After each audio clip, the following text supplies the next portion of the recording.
बनाने वाले हैं एक डैशबोर्ड लेआउट जो कि कुछ ऐसा दिख रहा है और यहाँ से हम लोग अपने डैशबोर्ड लेआउट के मेनू को एक्सपैंड या कोलैप्स कर सकते हैं। और अगर मैं अबाउट पे जा रहा हूँ तो ये अबाउट वाले लिंक पे है, कॉन्टैक्ट पे जाने पे ये कॉन्टैक्ट वाले लिंक पे है और वापस डैशबोर्ड पे आने पे ये रूट वाले यूआरएल पे चला आता है। और यहाँ से मैं अपने डैशबोर्ड का कलर थीम को भी चेंज कर सकता हूँ, डार्क कर सकता हूँ, लाइट कर सकता हूँ। और इधर से मैं अपने डैशबोर्ड से लॉग आउट हो सकता हूँ और यहाँ पे मेरे प्रोफाइल का इन्फॉर्मेशन है। तो ये सब कुछ हम लोग बहुत ही आसानी से बनाने वाले M U I tool pad का यूज़ करके। एम यू आई का टूल पैड है, मैं उसका यूज़ करने वाला हूँ। और यहाँ पे डैशबोर्ड लेआउट दिया हुआ है जिसका यूज़ करके हम लोग ये वाला पार्ट बनाने वाले हैं। इसका जो सोर्स कोड है इसको आप डायरेक्टली कॉपी करके यहाँ पे अपने एप्लीकेशन में यूज़ करेंगे तो ये जो कंपोनेंट है एज इट इज़ ऐसा दिखने लगता है, लेकिन प्रॉब्लम तब होता है जब हम इसको नेविगेट करना चाहते हैं। यहाँ पे हम अपना ब्रांडिंग अपडेट करना चाहते हैं या इसके साइड में हम लोग ऑथेंटिकेशन या सेशन वगैरह लगाना चाहते हैं, तब हमें थोड़ा सा प्रॉब्लम आने लगता है। तो हम लोग समझेंगे कि हम लोग रिएक्ट जेएस में इसको कैसे कर सकते हैं। तो सबसे पहले हम लोग टूल पैड को थोड़ा एक्सप्लोर कर लेते हैं। तो यहाँ पे जो टूल पैड है उसका इंस्टॉलेशन का इंस्ट्रक्शन यहाँ पे दिया गया है और ये मैनुअल इंस्टॉलेशन का कोड है और यहाँ से हम लोग इसका जो रिलेवेंट रिलेटेड या डिपेंडेंट लाइब्रेरी है उसको M U I material icons वगैरह को हम लोग इसके थ्रू इंस्टॉल कर सकते हैं। अगर आप नेक्स्ट जेस में टूल पैड को यूज़ करना चाहते हैं तो आप डायरेक्टली ये कमांड रन करने से आपके पास एक नेक्स्ट जेस एप्लीकेशन क्रिएट हो जाएगा टूल पैड या डैशबोर्ड लेआउट के साथ। आप डायरेक्टली उसको यूज़ कर सकते हैं, लेकिन वहाँ पे भी सेम प्रॉब्लम आपको आएगा कि आप कैसे एक राउट से दूसरे राउट पे नेविगेट करेंगे। तो हम लोग इस वीडियो में टूल पैड को पूरा एक्सप्लोर करेंगे कि कैसे हम लोग अपने टूल पैड का यूज़ करके एक अच्छा सा डैशबोर्ड नेविगेशन के साथ बना सकते हैं और उसके एक एक कोड को हम लोग लाइन बाय लाइन जाके एक्सप्लोर करने वाले हैं। डैशबोर्ड लेआउट को सेटअप करने के लिए सबसे पहले मैं रिएक्ट ऐप को इंस्टॉल कर लेता हूँ। तो उसके लिए जो कमांड है npx create, और मैं इसी डायरेक्टरी में इंस्टॉल करने वाला हूँ तो मैं डॉट लिख के इसको इंस्टॉल कर लूँगा। ऐप अब इंस्टॉल हो चुका है तो इसको मैं npm स्टार्ट लिख के स्टार्ट कर लूँगा। यहाँ पे मैं यूज़ करने वाला हूँ डैशबोर्ड लेआउट का। अगर मैं इंट्रोडक्शन में आके इंस्टॉलेशन स्टेप्स को देखूँ तो हमारे पास ये मैनुअल इंस्टॉलेशन का ये कमांड है और ये जो है वो डिपेंडेंट है मटेरियल और आइकन्स मटेरियल पे।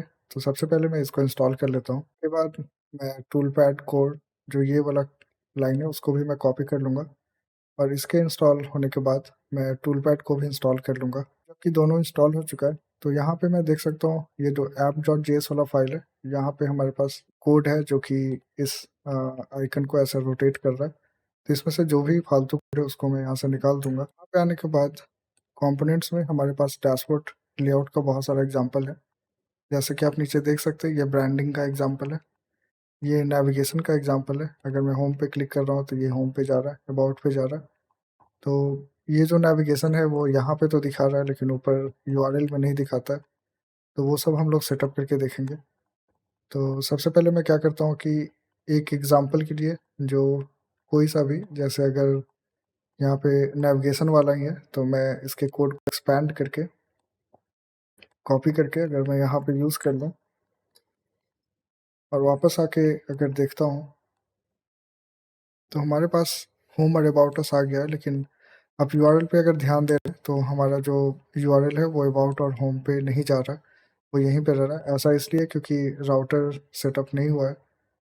तो सबसे पहले मैं क्या करता हूँ कि अपने राउटर को इंस्टॉल कर लेता हूँ। तो npm install react router DOM. वापस से जो हमारा ऐप वाला था उसको बाय डिफ़ॉल्ट ऐसे कर दूँगा क्योंकि हम लोग इसको पूरा समझने वाले हैं। और यहाँ पे जो हमारा रिएक्ट राउटर है वो जो डैशबोर्ड लेआउट है उसके ऊपर होना चाहिए, उसके पैरेंट कंपोनेंट में होना चाहिए। तो index.js जो है वो app.js का पैरेंट कंपोनेंट है और यहाँ पे app.js को इंपोर्ट किया गया और इसके अंदर ऐसे लगा दिया गया। अपने index.js फाइल में रिएक्ट राउटर डॉम और राउटर प्रोवाइडर वगैरह को इंपोर्ट कर लूँगा। ये वाला रिएक्ट राउटर डॉम हटा के मैं ऐसे इसको इंपोर्ट कर लेता हूँ और यहाँ पे मैं एक राउटर सेटअप करने वाला हूँ के नीचे, जिसमें कि हमारा लेआउट आ जाएगा। लेआउट में क्या होगा कि जो डैशबोर्ड लेआउट यहाँ पे हमें दिखता है, अगर आप किसी भी टूल पैड पे जाएँगे तो एक डैशबोर्ड लेआउट होता है, तो उसको हम लोग लेआउट में रखने वाले हैं, जो कि हर एक जो हमारा राउट होगा उसके ऊपर आ जाएगा। और उसके बाद हम लोग अपने जो भी पेजेज़ हैं जैसे डैशबोर्ड हुआ, अबाउट हुआ, कॉन्टैक्ट हुआ, तो उसके राउट पे हम लोग उस कंपोनेंट को बाइंड कर देंगे। तो अगर कोई यूज़र अबाउट पे नेविगेट करता है तो अबाउट वाला कंपोनेंट दिख जाएगा। अगर वो कॉन्टैक्ट पे नेविगेट करता है तो कॉन्टैक्ट वाला कंपोनेंट दिख जाएगा। और ये सब कुछ हमने राउटर में रखा है, तो राउटर को हमें नीचे यहाँ पे लगाना होगा। तो उसके लिए मैं ऐप को हटा के ऐसे राउटर को लगा दूंगा। यहाँ पे ये एरर इसलिए आ रहा है क्योंकि अभी तक हमने लेआउट वगैरह क्रिएट नहीं किया। तो यहाँ पे मैं सबसे पहले एक लेआउट डायरेक्टरी क्रिएट कर लेता हूँ। इसके अंदर एक फाइल आ जाएगा लेआउट डॉट जे6 RFC का यूज़ करूँगा। लेआउट क्रिएट हो गया। अब इसके बाद मैं पेजेस क्रिएट कर लेता हूँ। ये हो गया पेजेस। और पेजेस के अंदर एक आ जाएगा अबाउट डॉट जे6, एक आ जाएगा डैशबोर्ड डॉट जे6, एक आ जाएगा कॉन्टैक्ट। पेजेस अब क्रिएट हो चुका है। और जैसा कि हमने कहा था अपने लेआउट में डैशबोर्ड लेआउट का यूज़ करने वाले हैं, तो यहाँ से मैं इसको कॉपी कर लेता हूँ और यहाँ पे मैं इसको पेस्ट कर दूंगा। लेकिन यहाँ पे डैशबोर्ड लेआउट को इंपोर्ट करना पड़ेगा, तो मैं ऊपर से जाके जो हमारा डैशबोर्ड लेआउट है इसको कॉपी करके इंपोर्ट कर लूँगा। हमारा डैशबोर्ड लेआउट है, उसके अंदर हम लोग रिएक्ट राउटर डॉम की तरफ से आउटलेट आता है, उसको पास करने वाले। तो मैं सबसे पहले आउटलेट को इंपोर्ट कर लूँगा। डैशबोर्ड लेआउट के अंदर मैं आउटलेट को ऐसे पास कर दूँगा। तो जो भी हमारा राउटर है वो डैशबोर्ड लेआउट के अंदर आएगा, वो उसको आने वाले कॉरेस्पॉन्डिंग यूआरएल पे नेविगेट कर देगा। अब हमारा जो इंडेक्स डॉट जेएस वाला फाइल है, इसमें हमें जो लेआउट वगैरह उसको इंपोर्ट करना होगा। तो सबसे पहले मैं कॉन्टैक्ट अबाउट और डैशबोर्ड को इंपोर्ट कर लूँगा। उसके बाद मैं लेआउट को इंपोर्ट कर लूँगा। यहाँ पे लेआउट इंपोर्ट में कोई एरर नहीं है, तो अगर मैं यहाँ रिफ्रेश करूँ तो यहाँ कुछ भी नहीं आ रहा। ऐसा इसलिए क्योंकि ये जो हमारा सबसे पहला कंपोनेंट है वो ऐप डॉट जेएस वाला फाइल है, और ऐप डॉट जेएस वाले फाइल में हमने अभी कुछ भी नहीं किया है। तो सबसे पहले ऐप डॉट जेएस वाले फाइल में हमें ऐप प्रोवाइडर को लगाना होगा। तो मैं यहाँ आ जाता हूँ और यहाँ नीचे में जो ऐप प्रोवाइडर है इसको कॉपी कर लूँगा, यहाँ पे मैं लगा दूँगा। अब जो हमारा ऐप प्रोवाइडर आ गया है, तो यहाँ पे डैशबोर्ड लेआउट भी है जिसका कि हमें रिक्वायरमेंट नहीं है। उसके जगह पे मैं आउटलेट का यूज़ करने वाला हूँ। तो सेम जिस तरह से लेआउट में हमने आउटलेट को इंपोर्ट किया था, वैसे ही हम यहाँ पे आउटलेट को इंपोर्ट कर लेंगे। और ठीक उसी तरह से हम लोग डैशबोर्ड लेआउट को हटा के आउटलेट को ऐसे यूज़ कर लेंगे। अभी हमारा ऐप प्रोवाइडर को भी इंपोर्ट करना होगा। ऐप प्रोवाइडर को इंपोर्ट कर लूँगा। हमारा ऐप प्रोवाइडर अब आ चुका है।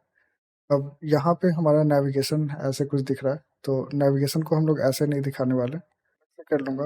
मेरा मतलब है कि ये जो नेविगेशन है इसको मैं अलग से एक नेविगेशन क्रिएट करके और ऊपर में एक नेविगेशन ऐसे लगा दूँगा।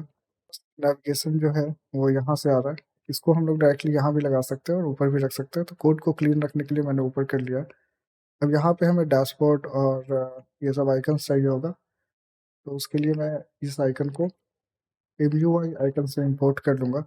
अगर मुझे आइकन्स चेंज करना है तो मैं एमयूआई आइकन्स के वेबसाइट पे जाके यहाँ पे आके मैं आइकन्स को सर्च कर सकता हूँ। जैसे यहाँ पे अगर अबाउट का आइकन्स है तो मैं कुछ भी अबाउट वगैरह अगर सर्च करूँगा तो अबाउट में कुछ है नहीं, तो ये वाला फ़ोल्डर, ये आइकन मुझे थोड़ा सूट कर रहा है, मतलब ऐसा लग रहा है कि ये सूट कर जाएगा। तो मैं इसको कॉपी करके यहाँ पे अबाउट की जगह पे लगा सकता हूँ।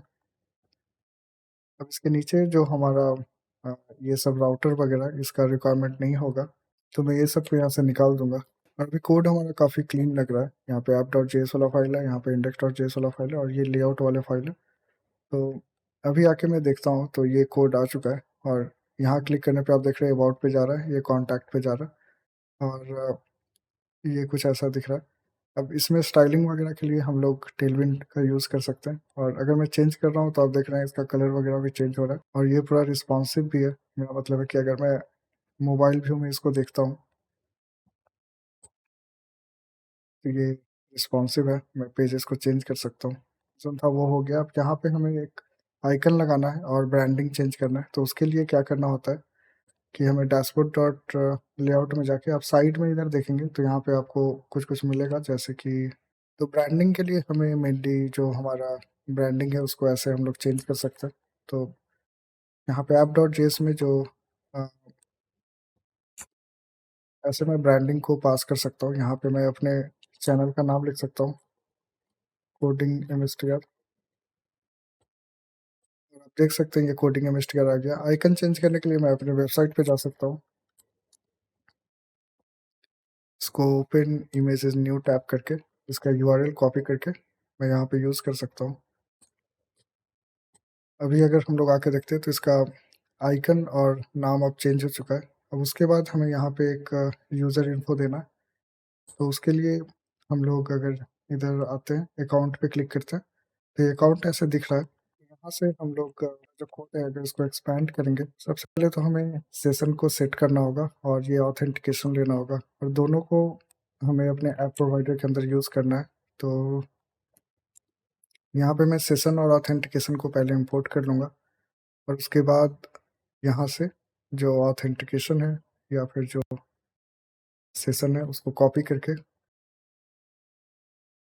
ऐसे लगा दूँगा। रिएक्ट हमारे एप्लीकेशन में नहीं है तो मैं रिएक्ट को इंपोर्ट कर लूँगा।